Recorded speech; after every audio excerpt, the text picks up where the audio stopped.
Hello guys, welcome to my YouTube channel. Meron po akong i-upload na video guys. Ito po ay isang monitor. Ang brand po nito ay Migen. So ang problema nito guys, nagbi-blink lang po yung display. Pagka power on, hindi na po lalabas yung logo. Tapos magbi-blink na lang. Tapos mamamatay, buhay, matay, buhay. So since ang power supply po niya ay good, yung tinest ko good naman po, ito po yung power supply, may ilaw naman po. So dumiretso na po ako mismo dito sa motherboard. So ngayon po, nung binuksan ko po, ito po, bukas na. Ito po yung backlight driver. Ito naman po yung motherboard. So upon checking po, nag-check po ako ng supply dito sa may VCC. So lapit ko lang po ng konti yung camera. Ayan po. So nag-check po ako ng supply dito sa VCC. Dito po sa red. Yung terminal dito na red. Ito po. Itong kulay pula na to. Nag-check po ako ng voltahe dyan. Hindi po umabot ng 12 volts. Kasi ang standard po kasi 12 volts dapat po ang pumapasok na kuryente dyan. So ngayon, nag-trace pa po ako ng iba dito sa may capacitor. Dalawang capacitor dito. Dito sa may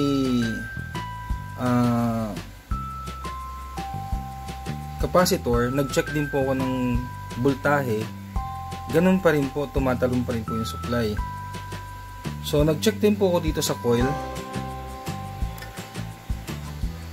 Ito po.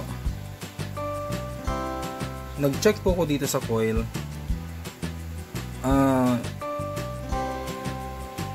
Wala pong ano eh. Walang supply. So walang kuryente. So ang ginawa ko po, tinanggal ko ito. Tapos pinalitan ko ng bago. Galing naman po sa motherboard ng computer. So nung na-install ko na po, ganun pa rin po yung display, nagbi-blink lang. So medyo magulo since okay naman po yung supply ng transformer. Tapos pagdating po dito sa motherboard, hindi po maayos ang supply, nasa 1 volt lang po. Ngayon, since napalitan ko, chinek ko na rin po yung capacitor, kung mga capacitor good naman po, pero hindi ko na po binaklas, no. Good naman po. Ang problema lang talaga yung current na pumapasok, yung voltahe na pumapasok pataas baba, hindi stable. So medyo naguluhan din po ako dahil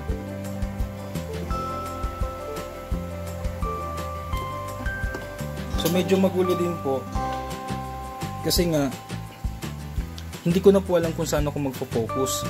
Kasi nung nag-trace po ako ng kuryente dito sa supply, tama naman po eh. 12 volts po ang lumalabas na kuryente. So, naisip ko po na isauli na lang sa may-ari. Kasi sa tingin ko parang malabo.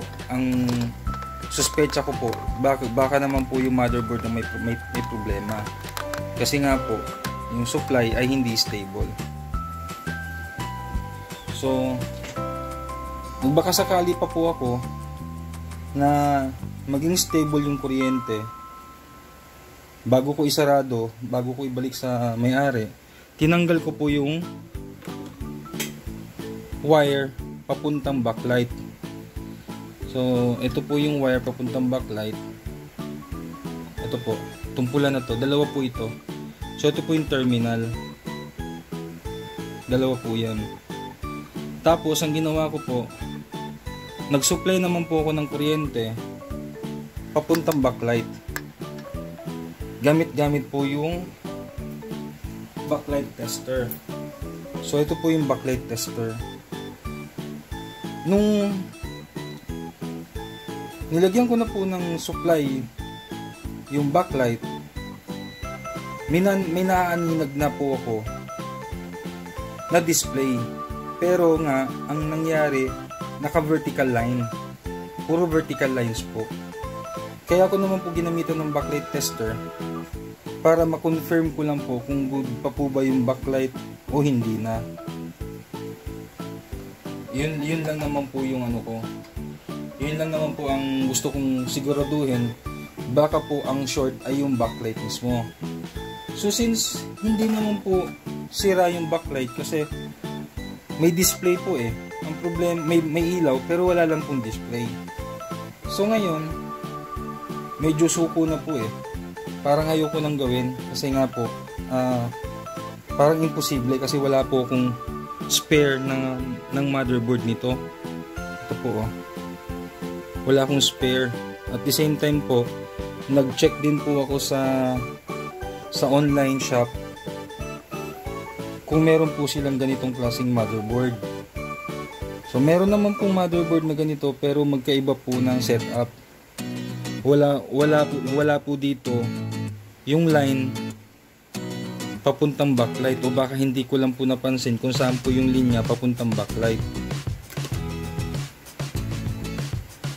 Tapos ang ginawa ko po, nag-double check po ako dito sa transformer niya, sa adapter. Ito po yung transformer. Nag-double check po ako dito.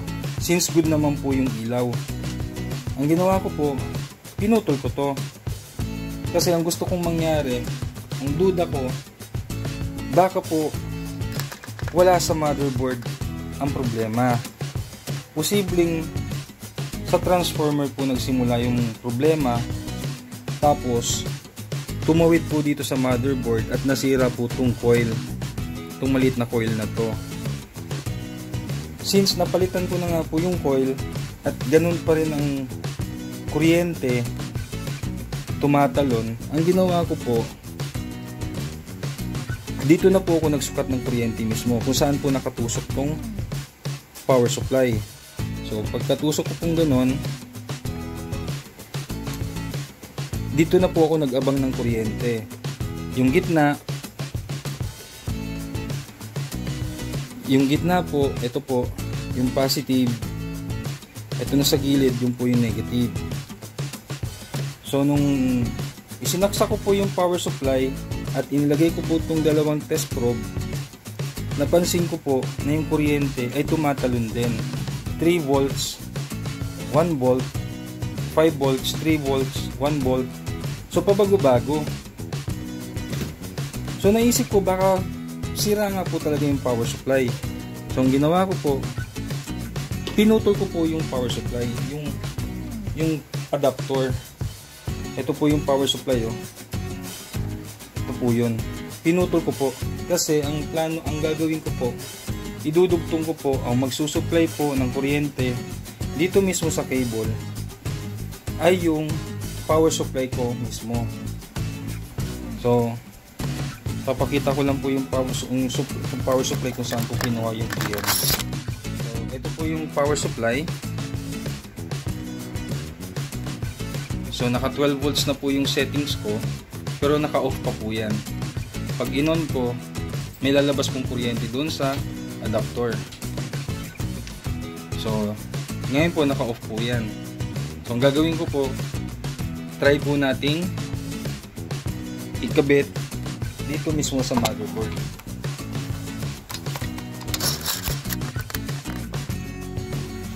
So ayan po no. Ayan. So makikita nyo naman po dito na ito po yung supply ko na galing sa power supply, at yung wire na nakakabit po dito ay papunta po dito sa adapter.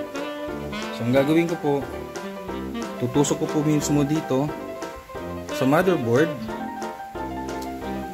Yan. Tapos try kong i-on, may mapapansin po kayo. I-on ko po.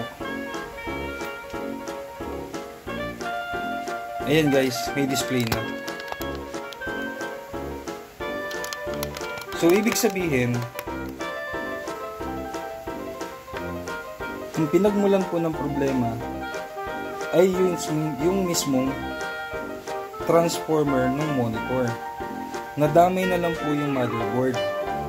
Kaya po, nagka-problema po yung coil. Kasi coil lang po talaga nakita kong sira po dun sa motherboard. So, ayan po. So, ngayon, ang gagawin ko po, susuplayan ko naman po ng input. Papunta po dito sa monitor. So, ito po yung adapter ng HDMI. Dito ko po ilalagay sa terminal na to.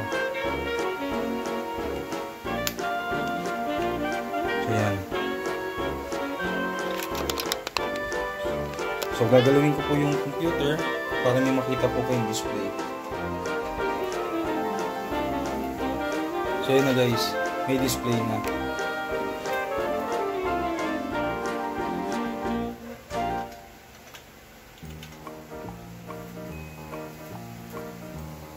So, yun guys, no?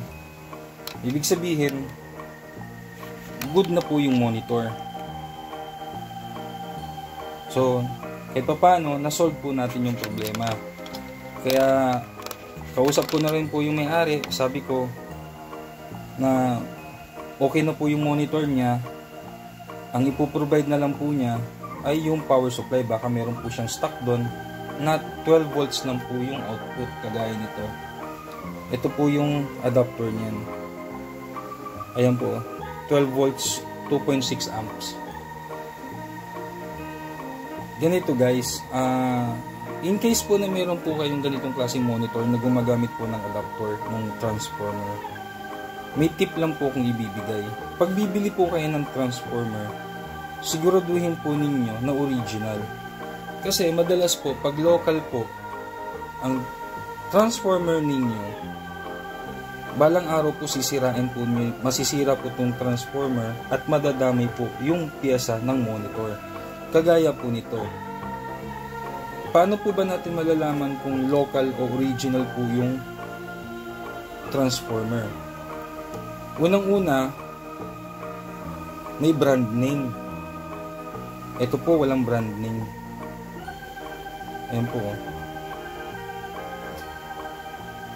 Hindi nga po sinabi dito kung sino manufacturer. Pangalawa, sobrang gaan po nito. As in, sobrang gaan po.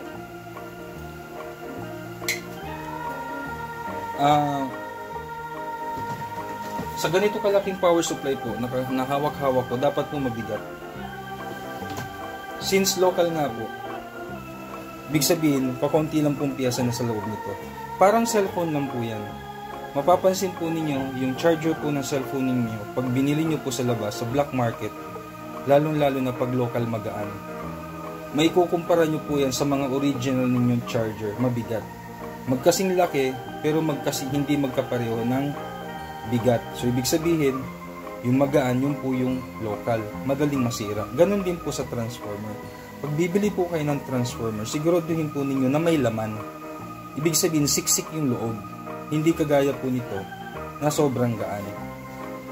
Ang nagpabigat lang po dito, sa totoo lang, yung kaha, hindi yung laman. So, yun lang po ang tip ko na pag bibili po kayo ng charger, siguraduhin po ninyo na may brand name. Pangalawa, mabigat. Kahit second hand po, okay lang basta mapapansin po ninyo na mabigat. So, yun po, sigurado po matibay po yun. So, yun lang guys. Sana po nakatulong po sa inyo. Kung meron po kayong monitor na kagaya nitong problema, na pag open pa lang po ninyo, nagbi-blink na, nagpapatay sindi, i-check nyo po yung power supply ninyo. Kagaya nito po, fake po yung voltahe na lumalabas. Kasi pag wala pong load, ibig sabihin kung walang load, patay po yung unit. Pag wala po yung load, o hindi nakakabit dito sa motherboard, pag chinek nyo po yung terminal ng adapter ninyo, mapapansin nyo po 12 volts. Pero once na sinaksak nyo na po dito sa unit, nagda-drop na po yung voltahe. Nagkakaroon na po ng fake charging o fake na po yung lumalabas na voltahe, hindi na po stable na 12 volts. So, ibig sabihin, pagka ganun, magbiblink po talaga yung display kasi hindi nga po stable yung lumalabas na kuryente.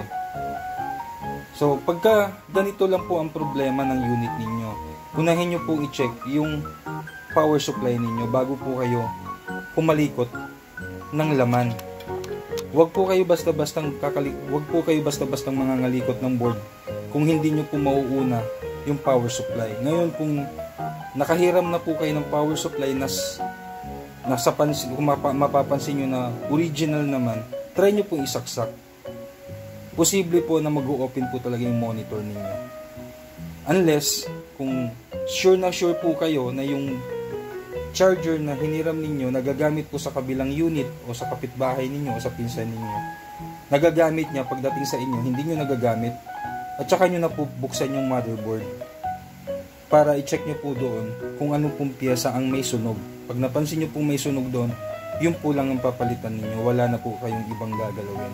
Tandaan nyo po kung paano nyo tinanggal po yung piyesa, dapat ganun-ganun din po ninyo ibabalik, unless na lang po kung walang polarity. Ibig sabihin, kahit baliktaran po yun, okay lang ikabit dahil wala naman pong polarity. So, yun lang guys. Sana po nakatulong. I-share ko lang po kasi marami po kasing case na ganito na akala po nila LCD na ang sira. Kasi pagka ganito po kasi pag nagkaroon po ng guhit o line bar o horizontal bar, ang suspecha po lagi natin is panel. Hindi po lahat, kagaya po nito, nagkaroon po muna daw ng vertical line tsaka horizontal line, tapos bigla na lang po nawala ng display, nagbi-blink. So pina-check na rin niya po to sa iba, sa kamag-anak din naman ng punting niya. So hindi po na-solusyonan kasi hindi pa naman din po sanay yung bata. So ipinasa po sa akin, subukan ko daw kung magagawa. So ito nga po nagawa. Pero medyo ang tagal po ng trace ng supply. Medyo natagalan din po. Gusto ko na nga rin po sana sumuko. Pero nangihinayang ako kung ibabalik ko lang. Tapos wala na din na mangyari. So yun lang guys, no. Sana po may natutunan kayo sa video ko na to. Sana rin po i-share din po ninyo para kumalat. Para kahit pa paano po madagdagan yung subscriber ko, at the same time yung viewers ko madagdagan din. So shoutout po sa may-ari, si Paring Rodel Escano. So shoutout sa iyo pre, kay Maring Elisa, shoutout din. So maraming salamat po sa mga hindi pa po naka-subscribe. Please subscribe, like, share, and hit the notification bell para updated po kayo sa mga videos ko po kung i-upload. God bless po sa inyong lahat. Maraming salamat po.